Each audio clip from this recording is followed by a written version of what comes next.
आज आपण बघणार आहोत की हिवाळ्यात निरोगी राहण्यासाठी विज्ञानावर आधारित काही सोप्या पद्धती कोणत्या आहेत.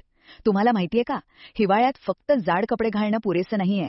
खरं तर शरीराची उष्णता आतून कशी टिकवायची आणि आपली इम्युनिटी कशी मजबूत करायची हे समजून घेणं जास्त महत्वाचं आहे. चला, याला आपण शरीराची एक 3 स्तरीय संरक्षण योजना समजूया. तर सगळ्यात पहिलं येतं ते म्हणजे योग्य कपडे. तुम्हाला काय वाटतं, एक जाड स्वेटर घातला की झालं काम? अजिबात नाही. सायन्स सांगतं की लेअरिंग करणं महत्वाचं आहे. म्हणजे आत घाम शोषणारा थर, मध्ये लोकरीचा थर आणि बाहेर वारा पाऊस अडवणारं जॅकेट. बरं, हे झालं बाहेरून संरक्षण. पण आतून काय?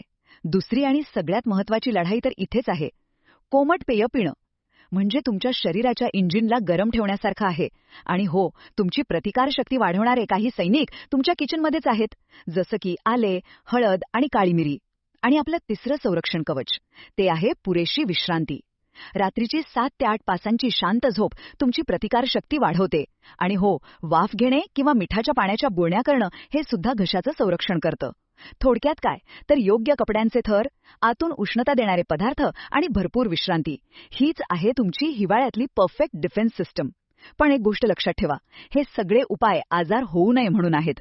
आजारपण जास्त दिवस राहिलं तर डॉक्टरांचा सल्ला नक्की घ्या.